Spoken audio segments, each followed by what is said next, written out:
Hi, this is Marguerite from MoveToTacoma.com, and I'm here today with my colleague Bobby. Welcome, Bobby. Thanks for having me. So we're here to talk about a common question I get from folks that want to buy land for the first time.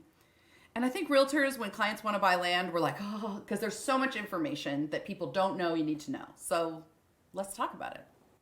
That is probably one of the single most important reasons with selling vacant land is the lack of information, and that's why there's thousands of properties out there for sale that are sitting because it's hard to get the information, and a lot of times it costs money.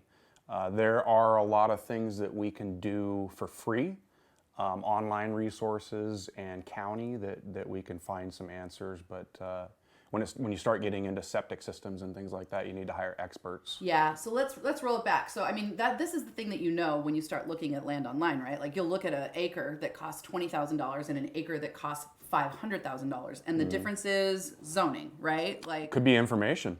Okay. Could be so I've sold properties that we had all of the septic documents or septic tank installed already. All the utilities are there. It's ready to go. It's going to sell for a lot higher than the one right next door that doesn't have any information. So a lot of times it's just the ease of being able to have all of the information available and have a buyer confident to buy it. So the considerations that you have is, first of all, like, do I want to build on this, or do I just want a piece of property where I can go camping or park the RV? So assuming you do want to build on it, then you have to start looking at things like utilities, like septic, electricity. What are the other considerations that people have in their feasibility? Wetlands, finding out what part of the property you can actually build on. The biggest loose end is a septic tank. It can be anywhere from 15 grand to 60 grand. And this is because like they have to figure out if the soil, right? So sometimes you have to build these big mound systems. Sometimes you can just work with what you have, right? Yeah. And these are all things that like people are looking at a piece of property and they're like, yeah, it's $150,000, a couple acres, good to go. And you don't have any idea about the well. You don't have any idea about the septic system. And how do people begin to piece this together? Like, what's the first step? Septic designer, digging perk holes.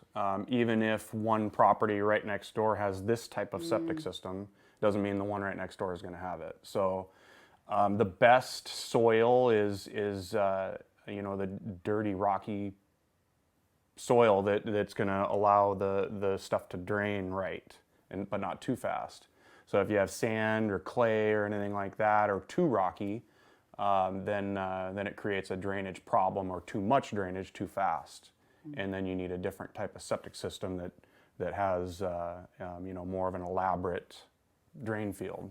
That's good to know. So it can be expensive. Yeah, I think one of the things that, before I became a realtor, I had no idea and started listing land. Like I had no idea all the moving parts that went into first pricing the property and then finding someone to buy it, because buying a piece of land isn't like buying a house, right? It's much easier to buy a house. Buy a house. So if you're buying a piece of land, is it 100% true that you just have to pay cash for the land, or are there people out there that will finance it? What are you seeing with your clients? Most of from the research that I've done and what I've seen is credit unions have the best loans for a property that you don't plan to build.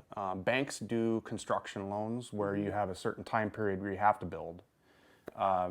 Credit unions, you can have, I think, up to a 15-year loan with Red Canoe Credit Union was one of them that I checked with. But a lot of banks don't like doing land loans if you're not going to build on it right away. I think one of the things that's I'm always trying to explain, like when my friends reach out to me and say like, yeah, we want to pick up a piece of recreational property, or we want to buy some land now and maybe build on it later. Like the thing that's so interesting about land, it's probably the lowest price point to enter the real estate world with, because there's no house on it, but it's also the most complex transaction, I would say. Like because there's so many moving parts.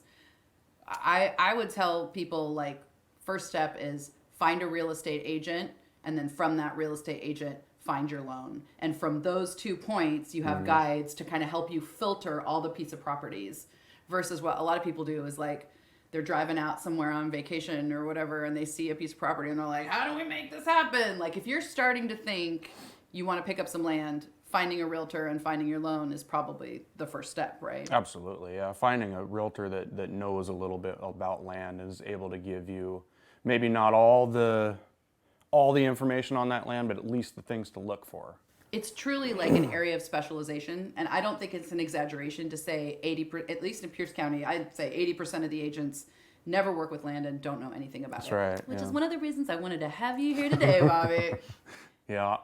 A lot of people will go into something with the idea of building a house on a piece of land. It's a complicated transaction. It takes a lot of time. It takes a lot of effort. There's a lot of boxes to check. So sometimes it can be better to buy a house that already has been built and make it what you want it. That's what I did. Good to know. Well, thanks for coming on and talking about this, Bobby. I really appreciate it. Yeah, you're welcome. Thanks for having me.